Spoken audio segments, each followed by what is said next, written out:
Урматтуу мекендештер, төрттүлүк тиркемесин жүктөп, мал жандыктарды жана малга тиешелүү бардык маалыматтарды бекер жарыя кылыңыздар. Биздин тиркемени жүктөп, жылкы, бодомал, кой эчки, малга тоюттарды, шаймандарды жана башкаларды бекер жарыялаңыздар. Төрттүлүк мал базар чөнтөгүңдө. Биздин тиркемени Play Market'тен көчүрүп алыңыздар.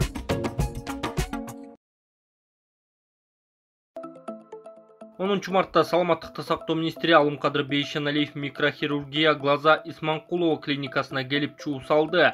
Министр клиниканын ээси Алмазбек Исманкуловго телефон чалдырып 3 сааттын ичинде имаратты бошотуп коюусун талап кылды.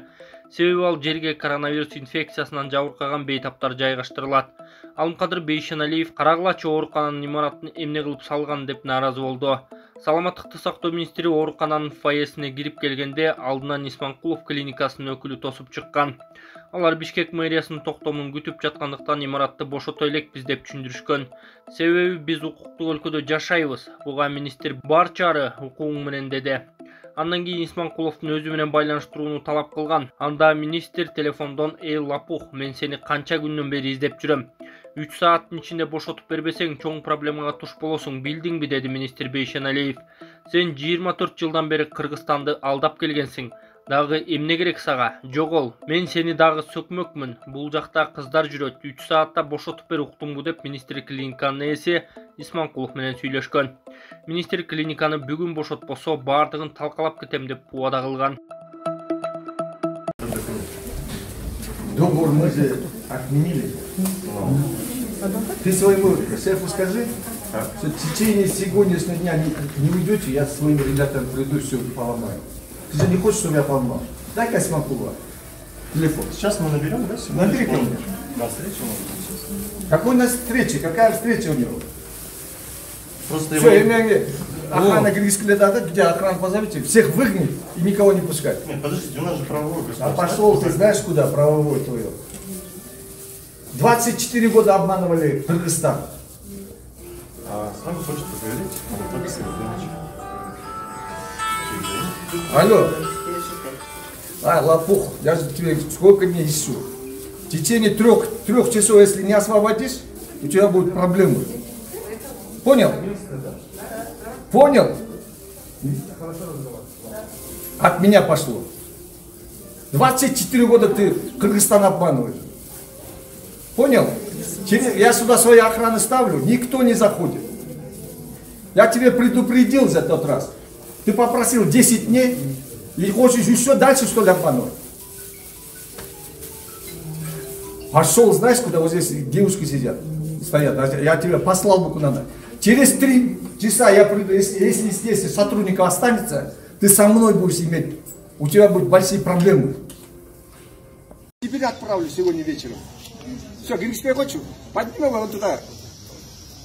Выкини. Еще костюм из семьи острыми.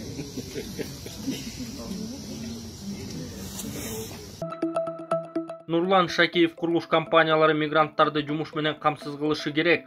Депутат Нурлан Шакиев мигранттарды Кыргызстанда курулушка тартууну сунуштоодо. Бул тууралуу 10 мартта Жогорку Кеңештин жыйынында билдирди. Анын айтымында Орусия менен Украинанын ортосундагы согуштун айынан Кыргызстан чоң жоготууга учурап жатат. Мигранттарыбыз эмне кылаарын билбей калышты. Алардын көбү рублдун арзандаганынан улам жумушсуз болууда. Көпчүлүгү жумушун таштап же такыр эле жабылып жатат. Бизде министрлер кабинети ага чара көрүшү керек. Көптөгөн курулуштарда жумушчулар жетишпейт деп вакансияларды жарыялагандар көп.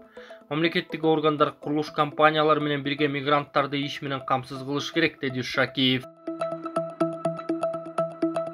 Чек арада катышуу, абал туруктуу, тараптар 4 нерсени макулдашты. Кыргыз-тажик чек арасындагы чатакка байланыштуу Баткен районунун Паскарык аймагында эки тараптын чек ара өкүлдөрүнүн сүйлөшүүсү болуп өттү. Бул тууралуу УКМКнын чек ара кызматы кабарлады. Саат 16:00 карата Кыргыз-тажик чек арасындагы абал туруктуу деп бааланууда. Эсиңиздерге салсак, 10 мартта саат 10:50 чамасында Баткен облусундагы Тески айылы жактагы мамлекеттик чек аранын такталбаган бөлүгүндө курал колдонулган чатак чыккан. Атышуу 10 мүнөткө созулган, сүйлөшүүлөрдө төмөнкүлөр макулдашылды. Ар бир тарап куралдуу чыр-чатактын келип чыкканын иликтейт. Иликтөөнүн болжолдуу жыйынтыгы Кыргызстан менен Тажикстандын чек ара өкүлдөрүнүн 12 марттагы пландалган жолугушуусунда айтылат. Тараптар чек аралаш айылдагы жашоочулардын арасында түшүндүрүү иштерин жүргүзөт. Баткен менен Согди облустарынын башчылары чатактын алдын алуу жана аларды күчөтүп жиберүүгө жол бербөө үчүн тиешелүү иш-чараларды баштады. Сүйлөшүүнүн жүрүшүндө эки жактын аскерлерине Кыргыз-Тажик чек арасындагы сызыктан өзүн алып жүрүүнүн эрежелерин сактоо маселеси каралган. Кыргызстан менен Тажикстандын чек ара өкүлдөрү окуя учурунда тартылган күч аракет жана техникаларын алып кетет. Боршайком талапкер Атазовдун каттоосуна байланышкан маселени карады. Борбордук шайлоо комиссиясы Бишкектин Свердлов округу боюнча талапкер Шайлообек Атазовдун талапкер катары каттоосуна байланышкан маселени 10 марттын кечинде карады. Жыйынтыгында Атазовдун каттоосун күчүндө калтыруу чечими чыгарылды. Ага каршы аталган округтан шайлоого катышкан дагы бир талапкер Аскар Алмаз уулу арызданып, аны добуш сатып алууга айыптаган. Укук коргоо органдары арыз боюнча териштирүү жүргүзүп, добуш сатып алуу фактысы аныкталбагандыгына байланыштуу кылмыш ишин козгоодон баш тартканын билдиришти. Бул округтан дагы бир талапкер Ирина Карамушкина болсо атаандаштары Абдурахман Хаджи Муртазалиев, Шайлообек Атазов, Аскар Алмаз уулу жана Элнур Алканова каршы арызданган. Укук коргоо органдары Карамушкинанын арызында көрсөтүлгөн фактыларда далилденген жоктугун маалымдады. Боршайком шайлоодо биринчи орунду алган талапкер Абдурахман Хаджи Муртазалиевдин каттоосун 9 мартта жокко чыгарган. Буга добуш сатып алуу фактысы себеп болгону айтылган. Абдурахман Хаджи Муртазалиев өз дарегине айтылгандарды каралуу деп баалаган. БШКнын чечимин сотко берерин билдирген. 27 февралда өткөн шайлоодо Свердлов округунда биринчи орунду Абдурахман Хаджи Муртазалиев, экинчи орунду Шайлообек Атазов, ал эми үчүнчү орунду Аскар Алмаз уулу ээлеген. Бул округтарда былтыр 28 ноябрдагы парламенттик шайлоодо баарына каршы деген добуш көп болгондуктан кайра шайлоо дайындалган. Un менен өсүмдүк майы кымбаттайт. Министр муну Орусия менен Украинадагы кырдаалга байланыштуу деди. Un менен өсүмдүк майы кымбаттайт. Бул тууралуу экономика жана коммерция министри Данияр Амангелдиев 10 мартта жогорку кеңештин жыйынында билдирген. Орусия менен Украина буулдай менен дүйнөлүк запастын 30%-ын камсыздашат, бирок азыр аталган эки өлкө дүйнөлүк рыноктон ажыратылган. Буудай болуп көрбөгөндөй кымбаттап, көптөгөн өлкөлөрдө ачарчылык кризисине учураганы турат. Буудайдын эң ири экспорт кылган өлкөлөрдүн запасы 27 күнгө гана жетет. Анын көлөмү 57 миллион тоннаны түзөт. Украина жылына 33 миллион тонна өсүмдүк майын өндүрөт. Бирок бул көлөм быйыл сөзсүз болбойт. Өсүмдүк майынын кымбатташы күтүлүүдө, деди министр.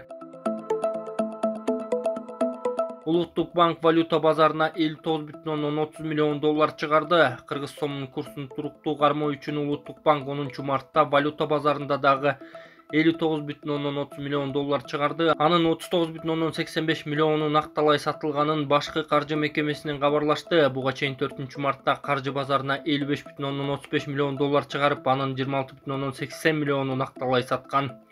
Улуттук банк жыл башынан бери ушуну менен 5 жолу интервенция жасап 284 миллион долларды каржы базарына чыгарган. Украинадагы согуштан улам орус экономикасы басымга учураган сайын кыргыз сомунун куну түшүп жатат. Улуттук банк 11 мартка карата доллардын курсун 97 сомдон 103 сомго чейин көтөрдү. Коммерциялык банктар жана жеке менчик акча алмаштыруучу жайларында 9 мартта 1 акш доллары 100 сомдон ашты.